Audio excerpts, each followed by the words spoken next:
Hello, we're back again now, and today I'm just going to show you how to make a very simple soup. It's pea and courgette soup. This would be my go-to. I'm always asking people to include more, fruit and vegetables in the diet, and you always, I always find just for myself, the best way to do that is to have either a soup or a smoothie most days, and probably, both if I can. It's just a good way of bringing up the fruit and the vegetables in the diet, and what it does is it makes you more energized, and it gives you lots of immune boosting nutrients that fuel you, so which is really important. So the pea and courgette soup is my go-to because it's so easy. If you're in the shop, you buy a couple of courgettes, you always have a little bit of onion, and you'll have the frozen peas in the freezer. So it's really, really simple. So I'm just going to show you now how to make it. So basically what I'm going to do is I'm just turning on at a medium heat there, turning on some coconut oil, and I've put the coconut oil in here first of all, and we're just heating that up. I use coconut oil because it's very stable at when it's heated, whereas the olive oil is better over salads. So that's why I'm using the coconut oil. So the coconut oil is in here. So now I'm going to add some onion. So I have some lovely onion, so we're adding the onion in here. And I'm going to put in some garlic as well. Garlic is very important here because it's antiviral. It's really, really important for the diet and to keep away with the cold and flu season or anything like that. It's really, really important to put in. So just cook it up like that. And I'm going to add in the courgettes. So I chopped up 2 courgettes there, lovely green courgettes, nice and simple, and I'm going to add those in here. So what we'll do now is I will saute these for about 8 to 10 minutes. About 8 minutes we'll saute up to these, and then I can add the other ingredients.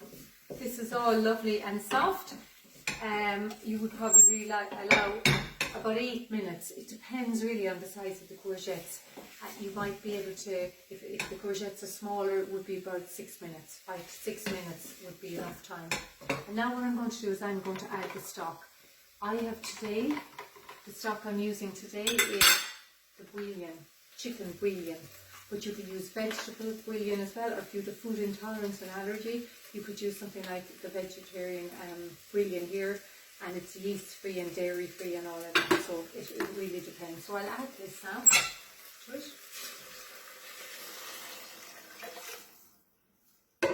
And I'm going to stir this up, and I let it simmer here now for about 6 or 7 minutes more.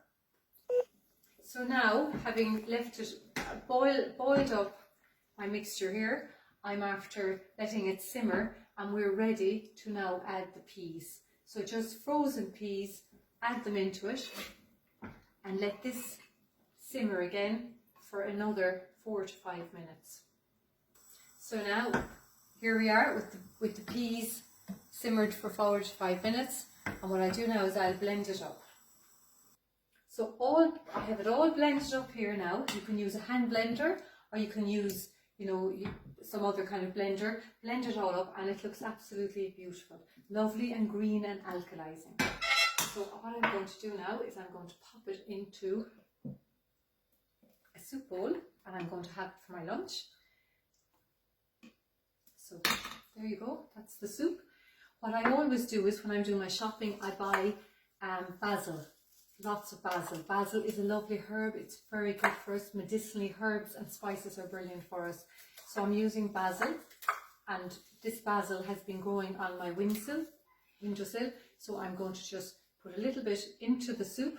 I'm going to put a little bit of salt to season it, small bit of black pepper, and there you go. Nice, simple, easy soup, and it's actually delicious to taste and so good for your body. Enjoy.